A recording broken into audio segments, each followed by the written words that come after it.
नमस्कार दोस्तों।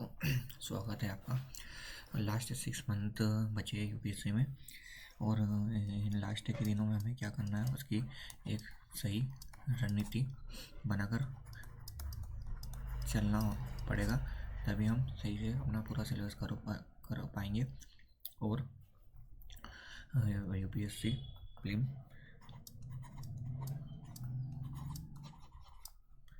को क्लियर कर पाएंगे। तो उसकी क्या रणनीति होनी चाहिए, क्या नहीं करना चाहिए, इस वीडियो में हम बात करेंगे कि इन 6 महीने को कैसे सही से अच्छे से यूटिलाइज किया जाए, क्योंकि यही लास्ट का समय है जिसमें हमें सही से अपने प्रिपरेशन को आगे लेकर जाना है और सही धार देनी है।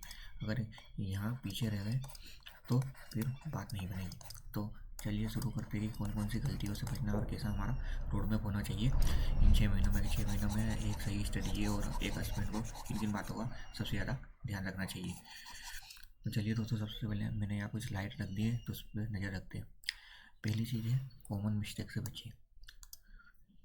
कॉमन मिस्टेक को अवॉइड कीजिए। कॉमन मिस्टेक बहुत सारी हो सकती है, सबकी अलग अलग होती है। जैसे कि बहुत सारे मॉक टेस्ट नहीं लगाते हैं, PYQ नहीं करते। इन चीज़ों से बचिए, कॉमन मिस्टेक है, इन पर ज़्यादा से ज़्यादा ध्यान दीजिए। दूसरी चीज़ है मंथ बाय ब्रेकडाउन।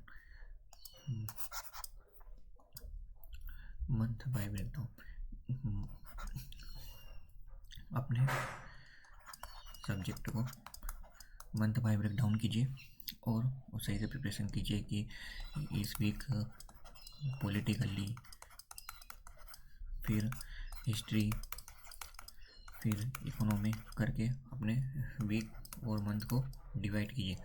इससे समय कम लगेगा और जल्दी से जल्दी आपका सिलेबस कवर हो जाएगा। तीसरी चीज़, बहुत सारे स्टूडेंट को टाइम मैनेजमेंट का इशू होता है। टाइम मैनेजमेंट अभी से कीजिए, क्योंकि एग्ज़ाम में टाइम मैनेजमेंट नहीं होता है। टाइम मैनेजमेंट अभी से करना पड़ेगा आपको। अभी से 2 और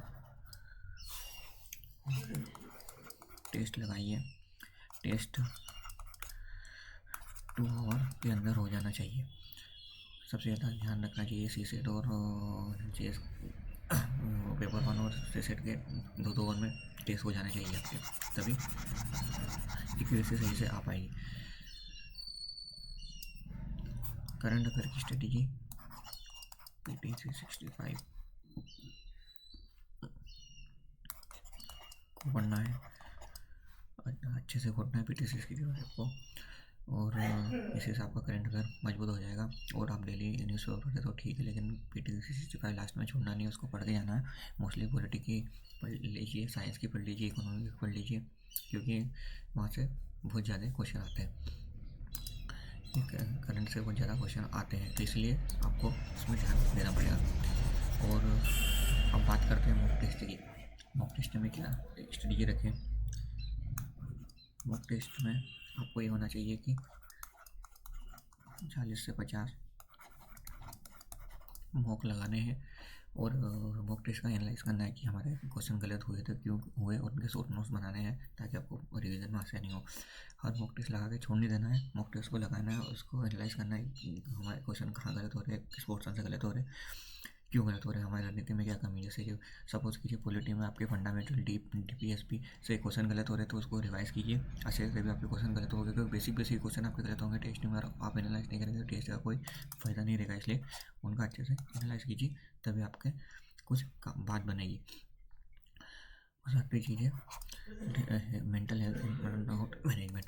अपने मेंटल हेल्थ का भी ध्यान रखिए, मतलब कि अच्छे से कुछ खाइए पिए, ड्राई फ्रूट वगैरह, अच्छी नींद, पानी पिए, और स्ट्रेस ना लेकर इस एग्ज़ाम में जाइए और टेस्ट भी लगाइए, तभी आपको इसका बेनिफिट मिलेगा। कि मेंटल हेल्थ तो सही रहेगी तभी कुछ बात बनेगी। मेंटल में ज़्यादा स्ट्रेस रहेगा तो एग्ज़ाम में अच्छा परफॉर्म नहीं करेगा। तो इसलिए ये भी बहुत ज़रूरी है कि अपनी मेंटल हेल्थ का ध्यान रखिए। अब कॉमन मिस्टेक की बात कर लीजिए।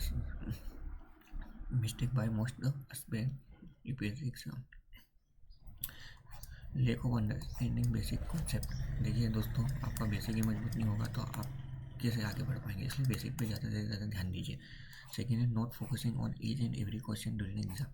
आप सभी क्वेश्चन पे ध्यान नहीं देते हैं, सही से पढ़ते नहीं और उनको गलत करके आते हैं। इसलिए क्वेश्चन को अच्छे से पढ़िए, क्योंकि हो सकता है कि 2 को आप एलिमिनेट कर दें तो 2 में से आप 1 को सही करने की वो रखते हैं, इसलिए आपका क्वेश्चन सही हो सकता है। इसलिए अच्छे से पढ़िए क्वेश्चन को, ताकि आपकी एक्यूरेसी सही रहे और सही से ज़्यादा सही होने के चांस रहे। क्योंकि एक क्वेश्चन भी अपना नहीं हुआ, और अगर एक क्वेश्चन भी आपने कर दिया तो हम अंदर बाहर की वो रखते हैं कि एक क्वेश्चन व्यक्ति अंदर रह जाता है या बाहर हो जाता है। फिर एंजाइटी ड्यूरिंग अटेम्प्ट क्वेश्चन, बहुत सारे बच्चे क्वेश्चन पढ़ते हैं एकदम फियर में आ जाते हैं कि यार है तुमने पढ़ा ही नहीं है, तुम्हें समझ में नहीं आता, कहाँ से पढ़ा था हमने, इस बुक में से पढ़ा ही नहीं है।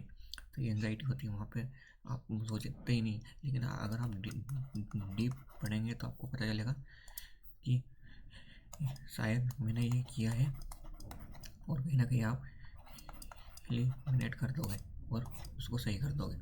इसलिए सही से उनको पढ़िए।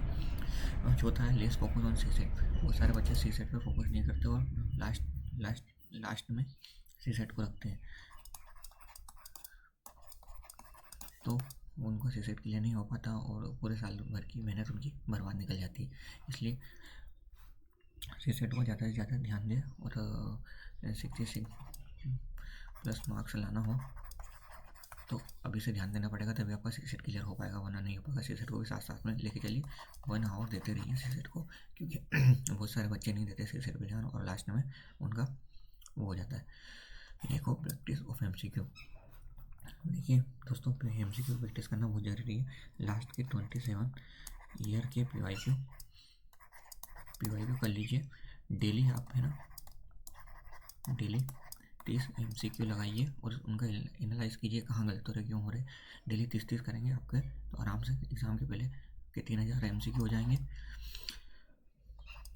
3000 MCQ हो जाएंगे, प्लस 40-50 टेस्ट के 4000 क्वेश्चन वो हो जाएंगे। तो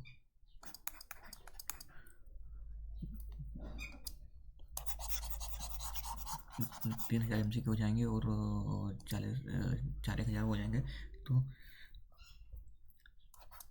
7,000 क्वेश्चन की प्रैक्टिस हो जाएगी आपको। तो इससे आपको प्रीलिम्स में बहुत हेल्पफुल मिलेगी और निकाल पाएंगे। इसलिए अब मैं बोल रहा हूँ कि ये स्ट्रेटेजी एकदम सही है, इस पर ज़्यादा से ज़्यादा ध्यान दीजिए। यही करना हो अपने को 6 महीने। कोई अभी भी मेंस करना चाहता है तो कर सकता है मिड जनवरी तक, उसके बाद पूरा प्रीलिम्स पे फोकस रखते। कोई एक आधा सब्जेक्ट बचिया हो मेंस का तो 15 जनवरी तक कर सकता है। फिर प्री फोकस होना पड़ेगा, क्योंकि जिसके बाद टाइम नहीं रहता है। इसलिए 15 जनवरी तक आपका कोई मेंस का सब्जेक्ट या ऑप्शनल थोड़ा बहुत बचा तो वो कर सकते हो। इसके बाद आपको प्री पर फोकस होना पड़ेगा, तभी निकलेगा। इसलिए ये स्टडी एकदम सही है। इस तरीके से चलेंगे तो आपका प्रीलिम्स से निकलने के चांस बढ़ जाएंगे। क्योंकि हर हस्बैंड नहीं पता था आपको, सब बोलते हैं कि हम मार्च तक मेंस पढ़ते हैं, मार्च से स्टार्ट करते हैं प्रीलिम्स का। सब झूठ बोलते हैं, सब जनवरी से प्रीलिम्स में लग जाते हैं।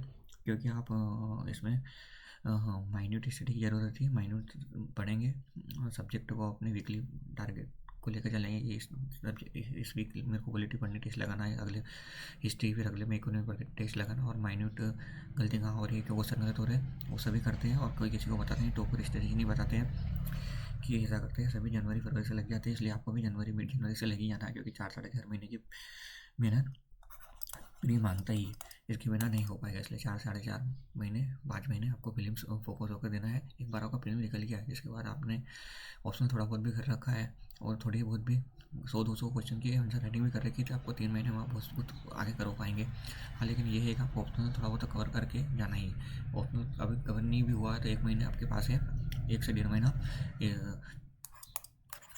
मंथ